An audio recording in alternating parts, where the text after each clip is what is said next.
41-7. I don't see anything negative. You got maybe Andre Johnson, James Casey's coming back.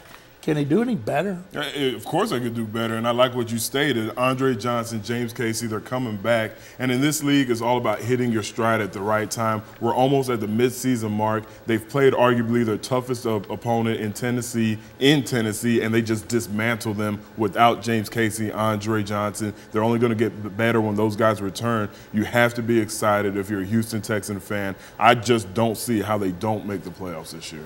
Okay, they played 5 teams with winning records. They're 2-3. They've got 3 left. They've got to play at Cincinnati.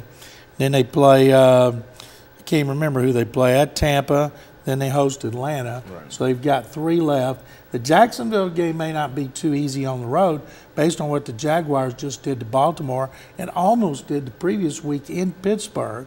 So now here come the Texans. They're coming up against Jacksonville, and they're going to run, which we talked about last week. Will they keep this philosophy? Oh, yeah, I think they will keep the philosophy, and you're absolutely right. I don't think any game's easy. You could take whoever they have remaining on their schedule with the worst record, and it's not going to be an easy game. But what I like is they've put themselves at the top of the division. Just like you said, Jacksonville played very tough on Monday Night Football against the Baltimore Ravens, but they're just so far behind. I don't see them getting on a run and the Texans go on a slump to allow them to get back in the race. I think this is the Texans' year, and when you look at the running backs, it's a big reason. I believe they have the best 1-2 punch in the NFL. Arian Foster is a premier back, arguably the best back in the NFL. And Ben Tate, he's no slouch. He's probably the best number 2 back, second option for running in the NFL. These guys are getting 100-yard games. They're just picking them up like it's normal. Every single day they touch the ball 20 times or more, it seems like they get 100 yards. I really like the 1-2 punch. I can't even remember the last time we saw a 1-2 punch like this. And when you talk about multiple running backs having success,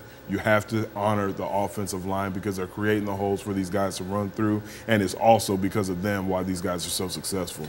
You mentioned playoffs. Gary Kubiak says, we can't think about that, the old cliche, one at a time. But how do you keep players when you're constantly being reminded about it by the media, by the fans? How do you keep the players from not talking and thinking about it? Well, you played 12 years. You were in the playoffs. Did y'all ever talk about it? Well, it was a goal of ours, and we talked amongst ourselves. But one thing that they have to do, they can't watch shows like this, Radio Faces, brought to you by HCZ TV, because I'm just going to talk about how I don't see the Texans not making the playoffs. But they have to stick to that philosophy. Of course, it's cliche, but they have to really buy into the one game at a time. And they can't start reading your great articles on Cron.com and everybody else around here who's getting excited, talking about how great they are. They really need to just stay focused at the task at hand and understand they can lose a couple more games and still win this division, because we will talk about this later in the show. It's one of the worst divisions in the NFL, and the Texans are playing good ball. But the key is to make sure that they don't start believing the hype and they stay focused on that one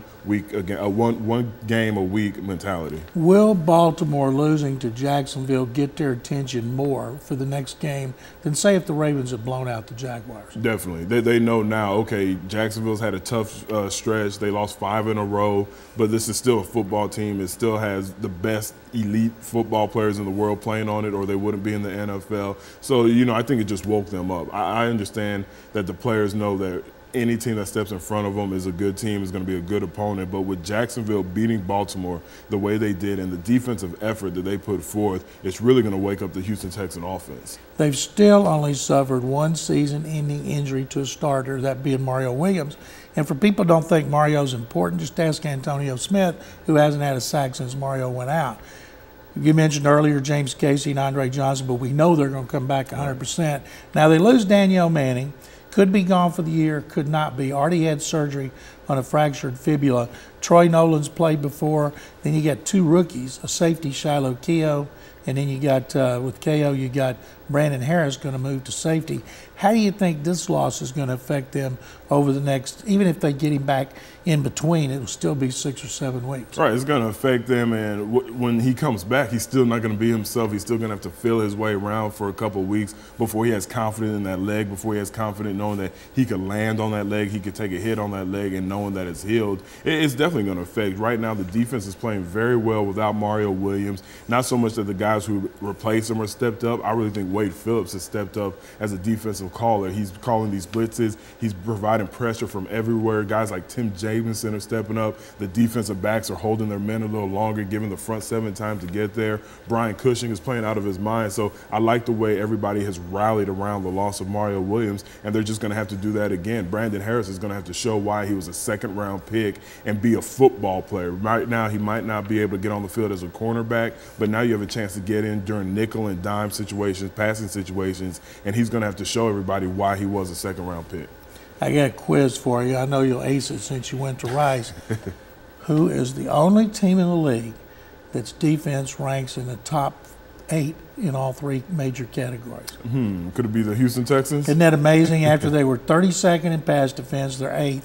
After they were 30th in defense, I think they're 7th or 8th, and they've moved down to 8th or 9th in, against the run. They're in the top 10 in the 6 major stats: offense, defense, rushing against the run, passing against the pass. No other team in the league's in the top 10. You know what? If they gave awards for Coordinator of the Year, Wade Phillips would have to have his name in that hat. Well, there are some awards at the end of the year that do that, and you're right. Wade would be one of the early favorites. Now, do you think Troy Nolan can take over well enough for Manning? I've liked Troy Nolan. You know, I understand that the media, the fans, they said in the offseason, we need a cornerback, we need a safety, and Rick Smith did a great job answering that call. But Troy Nolan, you know as much as I do, you've covered him just longer than anybody in Houston. He makes plays in the preseason, in practice, preseason games.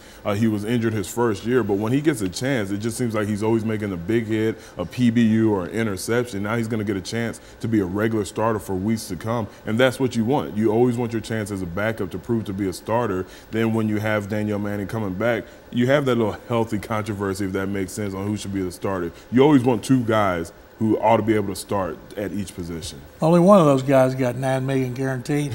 Won't be much of a controversy. Blaine Gabbert, rookie quarterback, coming up against Jacksonville. Going back to the start of the 2009 season, lost to Sanchez, lost to Flacco. Last year they beat Rusty Smith, and they got beat by Tebow. So they're 1-4 against rookie starters over the last 2 years, which stinks, of course.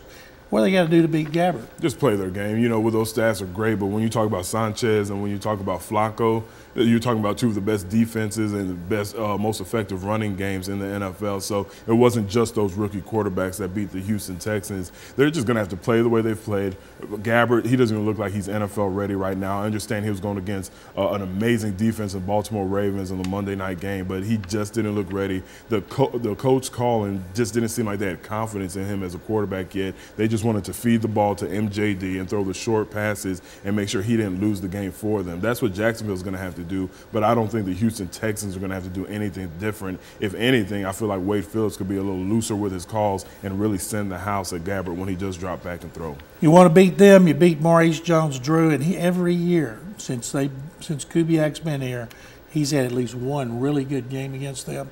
They better hope it's not Sunday.